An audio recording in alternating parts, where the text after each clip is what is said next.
والصلاة والسلام على رسول الله وعلى آله وصحبه أجمعين. സഹോദരന്മാരെ, അസ്സലാമു അലൈക്കും വറഹ്മത്തുള്ളാഹി വബറകാതുഹു. അല്ലാഹു സുബ്ഹാനഹു വ തആല നമ്മുടെ സംഗമം സ്വാലിഹ അമലായി സ്വീകരിക്കുമാറാവട്ടെ.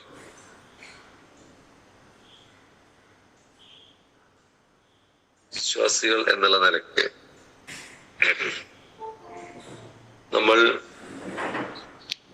നമുക്ക് അള്ളാഹു നൽകിയ ഒരുപാട് നമ്മുടേതായ കുറെ കാര്യങ്ങളുണ്ട്.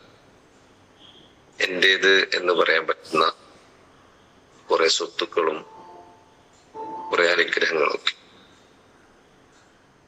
ഇതൊക്കെയും എല്ലാ സമയത്തും എന്റേത് എന്ന് പറഞ്ഞ് നമ്മള് സ്വാർത്ഥമായി പിടിച്ചു വെക്കുകയില്ല.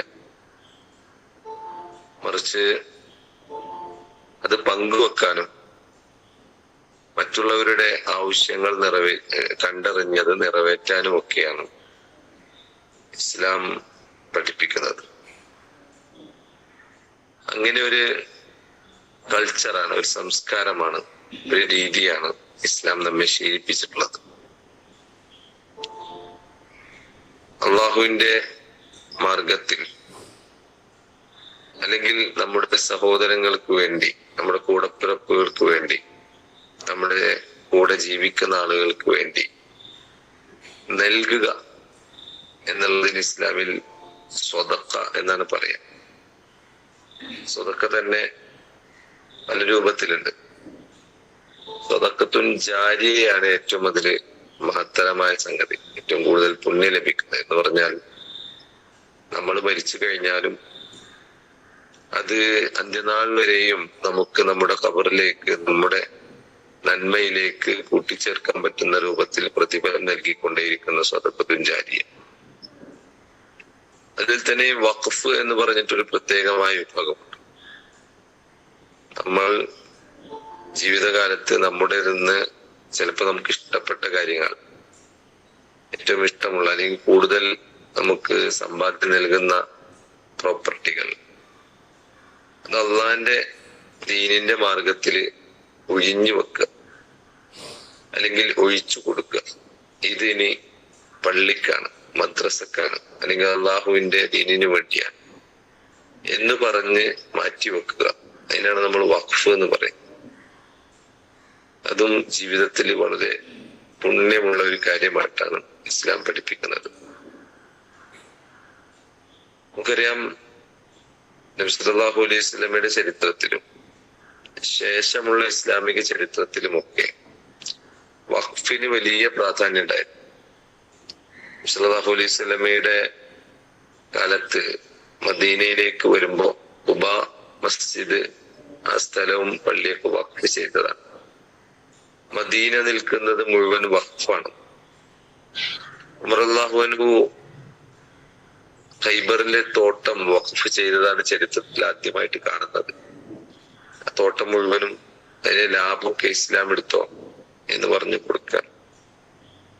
തുൽഹ റളിയല്ലാഹു അൻഹു തന്റെ തോട്ടം ഇസ്ലാമിലേക്ക് കൊടുക്കുന്നതും അള്ളാന്റെ മാർഗത്തില് കൊടുക്കുന്നതൊക്കെ ചരിത്രത്തിൽ പ്രസിദ്ധമാണ്. ജാബിർ റളിയല്ലാഹു അൻഹു പറയുന്നുണ്ട്, സഹാബികളിൽ കഴിവുള്ള ഒരാളും തന്നെ വഖഫ് ചെയ്യാതെ ഇരുന്നിട്ടില്ല. എല്ലാവരും എന്തെങ്കിലും കാര്യം അള്ളാന്റെ മാർഗത്തിൽ വഖഫ് ചെയ്തിട്ടുണ്ട് എന്ന് ജാബിർ റളിയല്ലാഹു അൻഹു പറയുന്നുണ്ട്.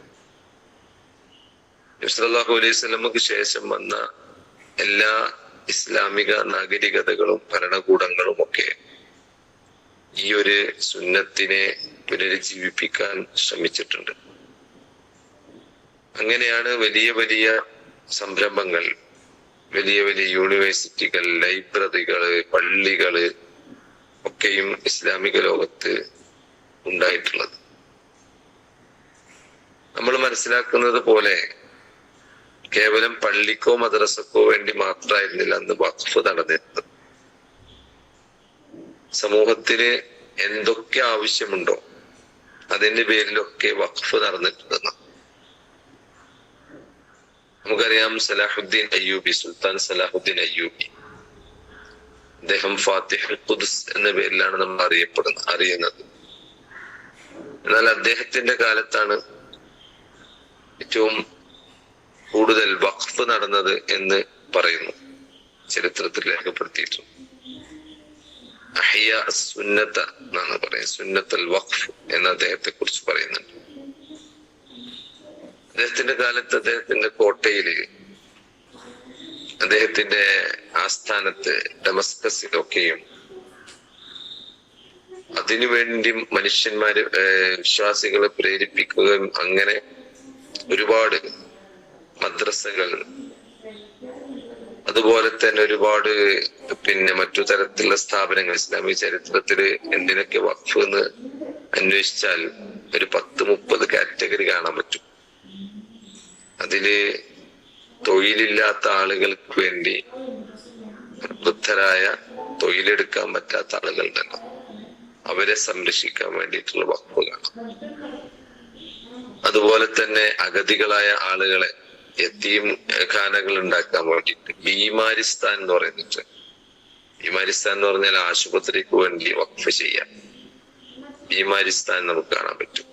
അതുപോലെ മുസാഫിർ ഖാന, യാത്ര ചെയ്യുന്ന ആളുകൾക്ക് വേണ്ടി അവർക്ക് കുളിക്കാനും അന്തി ഉറങ്ങാനൊക്കെ ഉള്ള സ്ഥലം, അത് വഖഫ് ചെയ്തിരുന്നു. എന്തിനധികം ഒരു വീട്ടിൽ നിന്ന് ഒരു മണവാട്ടി പുറത്തിറങ്ങാൻ, ഒരു പുതിയണ്ണ് പുറത്തിറങ്ങുമ്പോ കുറെ ആഭരണങ്ങളും വസ്ത്രങ്ങളൊക്കെ വേണ്ടി വരും. അതിനു വേണ്ടി വരെ വഖഫ് ഉണ്ടായിരുന്നു. എന്നിട്ട് പുതിയണ്ണ് കഴിവില്ലാത്ത വീട്ടിലൊക്കെ ആണെങ്കിൽ അവർക്ക് വേണ്ട വസ്ത്രങ്ങളും ഒക്കെ വാടകയ്ക്ക് നൽകാനും അല്ലാതെയും ഒക്കെ ആയിട്ട് രത്നങ്ങളും ആഭരണങ്ങളും ഒക്കെ അതിനുവേണ്ടി വഖഫ് നടത്തി. സലാഹുദ്ദീൻ അയ്യൂബിയുടെ കോട്ടയുടെ കവാടത്തിന് 2 അരുവികൾ ഉണ്ടായിരുന്നു, വഖഫ് ചെയ്യപ്പെട്ടതാണ്. അതിലൊന്ന് പാലൊഴുകി വന്നിരിക്കുന്ന, മറ്റൊന്നിൽ മധുര പാനീയങ്ങൾ. എന്നിട്ട് അമ്മമാര് കുട്ടികളായിട്ട് വരും, എന്നിട്ട് അവര് അത് കഴിച്ചിരുന്നു. അവര് കുട്ടികൾക്ക് വേണ്ടി ഈ അരുവികൾ നൽകിയിരുന്നു എന്നും ചരിത്രത്തിൽ കാണാൻ പറ്റും. ഉസ്മാനിയ ഖിലാഫത്തിനെ കുറിച്ചും ഏറ്റവും അവസാനം ഇസ്ലാമിക ഭരണകൂടമായ കേന്ദ്രമായിരുന്ന ഉസ്മാനിയ ഖിലാഫത്തിനെ കുറിച്ചും അങ്ങനെ തന്നെ പറയുന്നത്. യൂറോപ്യൻ ചരിത്രകാരന്മാർ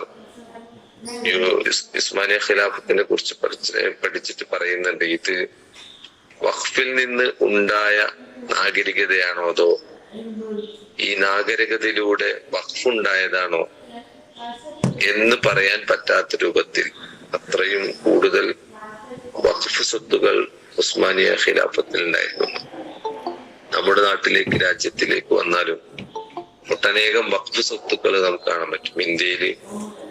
ഇന്ത്യയിൽ ഏറ്റവും കൂടുതൽ സ്വത്തുള്ളത് ഇന്ത്യൻ റെയിൽവേ, അതുപോലെ ഡിഫൻസ് മിനിസ്ട്രി ഒക്കെ കഴിഞ്ഞാൽ പിന്നെ 3ാമത്തെ മുതലാളി എന്ന് പറയുന്നത് വഖഫ് ബോർഡാണെന്നാണ്. 8 ലക്ഷം ഏക്കർ സ്വത്ത് ഇന്ത്യയിലെ വഖഫ് ബോർഡിന്റെ കീഴിലുണ്ടെന്നാണ്. അത്രയും കൂടുതൽ വലിയ പ്രോപ്പർട്ടികൾ നമ്മുടെ രാജ്യത്ത് വഖഫ് സ്വത്തായിട്ടുണ്ട്. നമുക്കറിയാം, ഇന്ത്യയില് ഏറ്റവും മനോഹരമായ കെട്ടിടങ്ങളും പള്ളികളും ഒക്കെ ഇസ്ലാമിക മുസ്ലിം മുഗൾ ഭരണകാലത്ത് ഉണ്ടാക്കപ്പെട്ടതാണ്. അന്നു മുതലുള്ള വഖഫ് സ്വത്തുക്കളൊക്കെയും ആണ് ഈ നമ്മുടെ ഇപ്പോ വഖഫ് ബോർഡിന്റെ കീഴിലുള്ളത്. അതിനെക്കുറിച്ചുള്ള ചർച്ചകൾ നടന്നുകൊണ്ടിരിക്കുന്ന സമയമാണ്. അതില് ഒരുപാട് ഭേദഗതികൾ വരുത്തി അതില് കുറെ പ്രശ്നങ്ങൾ ഉണ്ടാക്കുക എന്നുള്ള ഉദ്ദേശത്തോടു കൂടെ അതുമായി ബന്ധപ്പെട്ട ചർച്ചകൾ മുന്നോട്ട് പോകുന്ന അതിന്റെ വിശദീകരണത്തിലേക്ക് പോകുന്നില്ല. എന്തായാലും അതിനെക്കുറിച്ചൊക്കെ പഠിക്കാനും തയ്യാറാവണം. അതില് പ്രധാനപ്പെട്ട ഒരു കാര്യം, 2006 ഒരു കമ്മീഷൻ നിശ്ചയിച്ചിരുന്നു ഭരണകൂടം. ആ സമയത്ത് അതിനെക്കുറിച്ച് പഠിക്കാൻ, എന്നിട്ട് ആ കമ്മിറ്റി പഠിച്ചതിന്റെ അടിസ്ഥാനത്തിൽ 120 പ്രോപ്പർട്ടി എങ്ങാണ്ട് അതിന് രേഖകളില്ല എന്ന് പറഞ്ഞ് ഭരണകൂടത്തിലേക്ക് അത് തിരിച്ചു നൽകണം എന്ന് പറഞ്ഞുകൊണ്ടുള്ള ഒരു പഠനമാണ് ഇതിൽ വന്നത്. ഈ ബുൾഡോസർ രാജ്യമൊക്കെ നമുക്കറിയാം. പല സ്ഥലങ്ങളിൽ ബുൾഡോസർ പള്ളികൾ നശിപ്പിച്ചു എന്നൊക്കെ പറഞ്ഞിട്ട് അതൊക്കെ ആ ഒരു കമ്മീഷന്റെ ഭാഗമായിട്ടാണ് എന്നാണ് പറയുന്നത്. പുതിയ ഭേദഗതിയിലും അങ്ങനെയുള്ള കുറെ പരാമർശങ്ങൾ കാണാൻ പറ്റും, തിരുത്തലുകൾ. അതില് പ്രധാനപ്പെട്ടത് ഓരോ നാട്ടിലെയും അല്ലെങ്കിൽ ഓരോ ജില്ലാ ഭരണകൂടങ്ങൾ ഇങ്ങനെയുള്ള സ്വത്തുക്കളൊക്കെയും തിട്ടപ്പെടുത്തണം, വെരിഫൈ ചെയ്യണം. അങ്ങനെ വെരിഫൈ ചെയ്യുമ്പോൾ ഏതിനൊക്കെ രേഖകളില്ലാത്തത് അതൊക്കെയും ഗവൺമെന്റിലേക്ക് തിരിച്ചു നൽകണം എന്നുള്ള ഒരു ഒരു ഒരു നടപടിക്രമത്തിന് വേണ്ടിയാണ് അങ്ങനെ ചെയ്യുന്നത്. ഇതിന്റെ അപകടം നമുക്കറിയാം. ആയിരക്കണക്കിന് വർഷങ്ങളായി പാരമ്പര്യമായി കൊണ്ടു നടന്നിരുന്ന പലതിനും ചിലപ്പോ ഇപ്പോ രേഖകളൊന്നും ഉണ്ടാവില്ല. മനുഷ്യന്മാർക്ക് തന്നെ രേഖയില്ലാത്ത സമയത്താണ് സ്ഥലത്തിന് രേഖ ചോദിക്കുന്നത്. അപ്പൊ ആ സമയത്ത് അത് രേഖ സമർപ്പിക്കാൻ കഴിയാതെ വരുമ്പോ ചിലപ്പോ അവര് അത് തിരിച്ചെടുക്കുന്ന അവസ്ഥയുണ്ടാവും. ഇങ്ങനെ ഒരുപാട് സ്വത്തുക്കൾ നഷ്ടമാവുന്ന അവസ്ഥയൊക്കെ ഉണ്ടാവും എന്ന് നമുക്കറിയാം. അല്ലെങ്കിൽ നമുക്കറിയാം, ഇന്ത്യയില് അംബാനിയുടെ വീട് പോലും അത് വഖഫ് സ്വത്തിലാണ് എന്നാണ് പറയപ്പെടുന്നത്. അതിനെ കുറിച്ചുള്ള കേസുകളൊക്കെ നടക്കുക. ഡൽഹിയിലെ പല പഞ്ചനക്ഷത്ര ഹോട്ടലുകളും വഖഫ് സ്വത്തിലാണ് അവർ കയ്യേറി ഉണ്ടാക്കിയത് എന്നും അതുമായി ബന്ധപ്പെട്ട പഠനങ്ങള് പറയുന്നു. അപ്പൊ ഇങ്ങനെയൊക്കെ നിൽക്കുന്ന സമയത്താണ് ഇത്തരത്തിലുള്ള ചർച്ചകൾ വരുമ്പോ ഒന്ന് വഖഫ് ചെയ്യുക എന്നുള്ള ഒരു കൾച്ചർ നമുക്ക് എവിടെയോ നഷ്ടമായിട്ടുണ്ട്, അത് തിരിച്ചു പിടിക്കണം. രണ്ടാമത്തെ, ഇത്തരത്തിലുള്ള പഠനങ്ങൾ വരുന്ന സമയത്ത് അതിനെക്കുറിച്ച് പഠിക്കാനും അതിനെക്കുറിച്ചുള്ള ചർച്ചകളിലൊക്കെ പങ്കെടുക്കാനും നമുക്ക് സാധിക്കേണ്ടതുണ്ട്. പഠിച്ച തമ്പുരാൻ നമ്മെ അനുഗ്രഹിക്കുമാറാവട്ടെ. നമ്മുടെ പഠിച്ചമ്പര് വലിയ പരീക്ഷണങ്ങളിൽ നിന്ന് നമ്മെ കാത്തുരക്ഷിക്കുമാറാവട്ടെ. നമ്മിൽ നിന്ന് വന്നു പോകുന്ന വീഴ്ചകളെല്ലാം പുറത്തു മാപ്പാക്കി തരുമാറാവട്ടെ. വാഖിറു ദഅവാനാ അൽഹംദുലില്ലാഹി റബ്ബിൽ ആലമീൻ.